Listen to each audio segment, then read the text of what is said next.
Hello everyone, mission 100 চ্যানেলে সকলকে স্বাগত। আজকে এই ভিডিওতে আলোচনা করব ডব্লিউবিপিএসসি ফুড এসআই ও ডব্লিউবিপিএসসি ক্লার্কশিপের বেশ কিছু গুরুত্বপূর্ণ জিকে প্রশ্নোত্তর।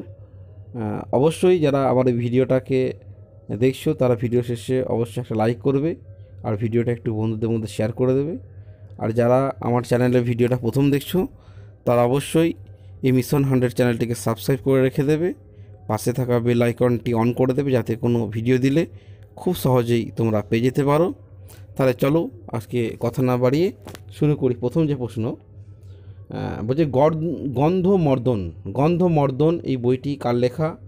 গন্ধমর্দন বইটি কার লেখা? উত্তর হয়ে যাবে দ্বিতীয় চন্দ্রগুপ্তের। পরবর্তী প্রশ্ন, জিজিয়া কর কে প্রবর্তন করেন? জিজিয়া কর কে প্রবর্তন করেন? উত্তর হয়ে যাবে ফিরোজ শাহ তুগলুক। ফিরোজ শাহ তুগলুক উনি জিজিয়া কর প্রবর্তন করেন। পরবর্তী প্রশ্ন দেখো, প্রতিহার রাজবংশের শেষ শাসক কে ছিলেন? প্রতিহার রাজবংশের শেষ শাসক কে ছিলেন? এর উত্তর হয়ে যাবে রাজ্যপাল। রাজ্যপাল ছিলেন প্রতিহার রাজবংশের শেষ শাসক। পরবর্তী প্রশ্ন, বিনয় পিটক কে সংকলন করেন? বিনয় পিটক কে সংকলন করেন? এর উত্তর হয়ে যাবে আনন্দ। আনন্দ উনি বিনয় পিটক সংকলন করেছিলেন। পরবর্তী প্রশ্ন আমরা দেখে নেব, মাতা বিলাস প্রহসনম বইটি কার লেখা? এর উত্তর হয়ে যাবে মহেন্দ্র বর্মনের লেখা মাতা বিলাস প্রহসনম। পরবর্তী প্রশ্ন দেখো কি আছে, ওই নালন্দা বিশ্ববিদ্যালয় কে প্রতিষ্ঠা করেন? নালন্দা বিশ্ববিদ্যালয় প্রতিষ্ঠা করেন প্রথম কুমারগুপ্ত নালন্দা বিশ্ববিদ্যালয় প্রতিষ্ঠা করেন। পরবর্তী প্রশ্নটা কি আছে, সম্রাট আকবরের রাজসভাকবি কে ছিলেন? সম্রাট আকবরের রাজসভাকবি কে ছিলেন? এর উত্তর হয়ে যাবে ফৈজি। কবি ফৈজি ছিলেন সম্রাট আকবরের রাজসভাকবি। পরবর্তী প্রশ্ন দেখো, দিল্লির শেষ সুলতান কে ছিলেন? দিল্লির শেষ সুলতান কে ছিলেন? উত্তর হয়ে যাবে ইব্রাহিম লোদি। ইব্রাহিম লোদি ছিলেন দিল্লির শেষ সুলতান। পরবর্তী প্রশ্ন, পানিপথের প্রথম যুদ্ধ কবে হয়েছিল? খুব ভালো প্রশ্ন। পানিপথের প্রথম যুদ্ধ কবে হয়েছিল? উত্তর হয়ে যাবে 1526 সালে। 1526 সালে পানিপথের প্রথম যুদ্ধ হয়েছিল। পরবর্তী প্রশ্ন কি আছে আমরা দেখে নিই। বলছে হলদিঘাটের যুদ্ধে আকবরের প্রধান সেনাপতি কে ছিলেন? হলদিঘাটের যুদ্ধে আকবরের প্রধান সেনাপতি কে ছিলেন? উত্তর হয়ে যাবে মানসিংহ ছিলেন হলদিঘাটের যুদ্ধে আকবরের প্রধান সেনাপতি। পরবর্তী প্রশ্ন দেখে নাও কি আছে। বলছে বাংলায়, এখানে একটা প্রিন্টিং মিস হয়েছে, 770 না, এটা 1770। 1770 হবে, 1770। বাংলায় 1770 সালে দুর্ভিক্ষ যে হয়েছিল সেই সময় কোন গভর্নর ছিলেন? বাংলায় 1770 সালে যে দুর্ভিক্ষ হয়েছিল সেই সময় গভর্নর ছিল কাটিয়ার। কাটিয়ার ছিলেন বাংলার গভর্নর। পরবর্তী প্রশ্ন কি আছে, বলছে কে তার রাজধানী ঢাকা থেকে মুর্শিদাবাদে স্থানান্তরিত করেছিলেন? কে তার রাজধানী ঢাকা থেকে মুর্শিদাবাদে স্থানান্তরিত করেছিলেন? উত্তর হয়ে যাবে মুর্শিদ কুলি খান তার রাজধানী ঢাকা থেকে মুর্শিদাবাদে স্থানান্তরিত করেছিলেন। পরবর্তী প্রশ্ন দেখো, কবিরাজ নামে পরিচিত কে, বা কাকে কবিরাজ বলা হয়, বা কবিরাজ উপাধি কার ছিল? উত্তর হয়ে যাবে সমুদ্রগুপ্তের উপাধি ছিল কবিরাজ। পরবর্তী প্রশ্ন দেখো, রেগুলেটিং অ্যাক্ট কবে পাস হয়? খুব ভালো প্রশ্ন। রেগুলেটিং অ্যাক্ট কবে পাস হয়? এর উত্তর হয়ে যাবে 1773 সালে। 1773 সালে রেগুলেটিং অ্যাক্ট পাস হয়। পরবর্তী প্রশ্ন কী আছে, বলছে উডেড ডিসপ্যাচ যাই বলো, উডেড ডিসপ্যাচ কবে প্রকাশিত হয়? উত্তরটা হয়ে যাবে 1854 সালে। 1854 সালে উডেড ডিসপ্যাচ প্রকাশিত হয়। পরবর্তী প্রশ্ন দেখো, র্যালিফ কমিশন কবে গঠিত হয়েছিল? র্যালিফ কমিশন কবে গঠিত হয়েছিল? উত্তর হয়ে যাবে 1902 সালে। খুব ভালো প্রশ্ন। র্যালিফ কমিশন কবে গঠিত হয়েছিল? উত্তর হয়ে যাবে 1902 সালে। পরবর্তী প্রশ্ন দেখো, ইন্ডিকা বইটি কার লেখা? ইন্ডিকা বইটি লেখক হচ্ছে মেগাস্থেনিস, গ্রিক দূত মেগাস্থেনিসের লেখা ইন্ডিকা।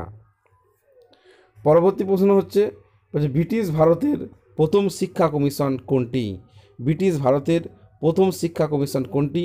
উত্তর হয়ে যাবে হান্টার কমিশন। হান্টার কমিশন হচ্ছে ব্রিটিশ ভারতের প্রথম শিক্ষা কমিশন। পরবর্তী প্রশ্ন দেখো, বলছে কোন ধারায় রাজ্যকে গ্রাম পঞ্চায়েত আয়োজনের নির্দেশ দেওয়া হয়েছে? সংবিধানের কোন ধারায় রাজ্যকে গ্রাম পঞ্চায়েত আয়োজনের নির্দেশ দেওয়া হয়েছে? এর উত্তর হয়ে যাবে আর্টিকেল 40। হ্যাঁ, আর্টিকেল 40 মানে আর্টিকেল ধারা 40 নম্বর ধারাতে রাজ্যকে গ্রাম পঞ্চায়েত আয়োজনের নির্দেশ দেওয়া হয়েছে। পরবর্তী প্রশ্ন দেখো, যে কোন নিবন্ধটি মৌলিক কর্তব্য নিয়ে কাজ করে? কোন নিবন্ধটি মৌলিক কর্তব্য নিয়ে কাজ করে? উত্তর হয়ে যাবে চতুর্থ পাঠের পাঠ নাম্বার 74A।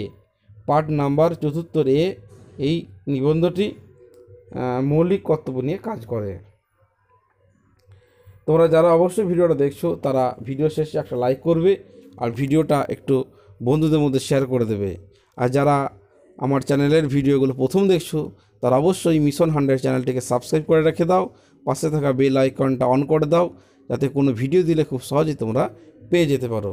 পরবর্তী প্রশ্ন দেখো, সংবিধানে কত নম্বর ধারায় এক্সিকিউটিভ থেকে জুডিশিয়ারি ভাগের কথা বলা হয়েছে? মানে সংবিধানে কোন ধারায় জুডিশিয়ারি থেকে এক্সিকিউটিভ বা এক্সিকিউটিভ থেকে জুডিশিয়ারি বিভাগের কথা বলা হয়েছে, মানে আলাদা করা হয়েছে? উত্তর হয়ে যাবে আর্টিকেল 50 ধারা 50 নম্বর ধারাতে। পরবর্তী প্রশ্ন দেখো, বলছে একজন রাষ্ট্রপতি কতবার রাষ্ট্রপতি পদের জন্য নির্বাচিত হতে পারেন? একজন রাষ্ট্রপতি কতবার রাষ্ট্রপতি পদের জন্য নির্বাচিত হতে পারেন? এর উত্তর হয়ে যাবে কোনো নির্দিষ্ট নেই। হ্যাঁ, কোনো নির্দিষ্ট নেই, তিনি বহুবার হতে পারেন। পরবর্তী প্রশ্ন দেখো, বলছে রাজ্যসভার এক্স অফিসের চেয়ারম্যান কে? রাজ্যসভার এক্স অফিসের চেয়ারম্যান কে? উত্তর হয়ে যাবে উপরাষ্ট্রপতি। হ্যাঁ, রাজ্যসভার এক্স অফিসের চেয়ারম্যান কে? এর উত্তর হয়ে যাবে উপরাষ্ট্রপতি। পরবর্তী প্রশ্ন, বলছে সুপ্রিম কোর্টের অন্যান্য বিচারকদের কে নিয়োগ করেন? খুব ভালো প্রশ্ন। সুপ্রিম কোর্টের অন্যান্য বিচারপতিদের কে নিয়োগ করেন? এর উত্তর হয়ে যাবে সুপ্রিম কোর্টের প্রধান বিচারপতির পরামর্শ মতো রাষ্ট্রপতি। হ্যাঁ, সুপ্রিম কোর্টের প্রধান বিচারপতির পরামর্শ মতো রাষ্ট্রপতি সুপ্রিম কোর্টে অন্যান্য বিচারকদের নিয়োগ করেন। পরবর্তী প্রশ্ন, ইন্টারস্টেট কাউন্সিলের এক্স অফিসের চেয়ারম্যান কে? ইন্টারস্টেট কাউন্সিলের এক্স অফিসের চেয়ারম্যান কে? এর উত্তর হয়ে যাবে প্রধানমন্ত্রী, প্রাইম মিনিস্টার। হ্যাঁ, ইন্টারস্টেট কাউন্সিলের এক্স অফিসের চেয়ারম্যান কে? এর উত্তর হয়ে যাবে প্রধানমন্ত্রী বা প্রাইম মিনিস্টার।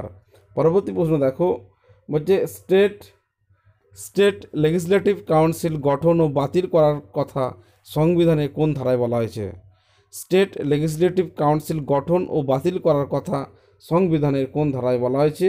আর্টিকেল 169। হ্যাঁ, আর্টিকেল 169 ধারা 169 নম্বর ধারাতে। পরবর্তী প্রশ্ন, বলছে স্টেট লেজিসলেটিভ অ্যাসেম্বলিতে রাষ্ট্রপতি, এই রাষ্ট্রপতিটা ভুল আছে, রাজ্যপাল হবে। রাজ্যপাল গভর্নর কতজন অ্যাংলো ইন্ডিয়ান সদস্য নমিনেশন করতে পারেন? উত্তর হয়ে যাবে একজন। হয়েছে, স্টেট লেজিসলেটিভ অ্যাসেম্বলিতে রাষ্ট্রপতির জায়গায় রাজ্যপাল হবে। এটা সংশোধন করে নেবে একটু, যে কতজন অ্যাংলো ইন্ডিয়ান সদস্য নমিনেশন করতে পারে? উত্তর হয়ে যাবে একজন।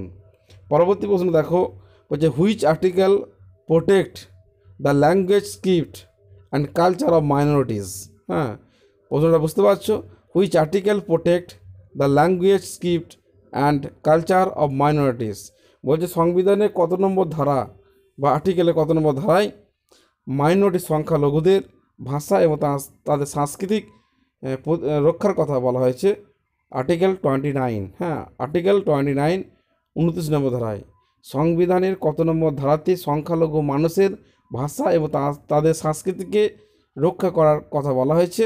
উত্তর হয়ে যাবে আর্টিকেল 29 মানে ধারা 29। এই ছিল আজকের গুরুত্বপূর্ণ প্রশ্ন। তোমরা অবশ্যই ভিডিওটা শেষ পর্যন্ত দেখো, ভিডিও শেষে একটা লাইক করবে আর ভিডিওটাকে বন্ধুদের মধ্যে শেয়ার করবে।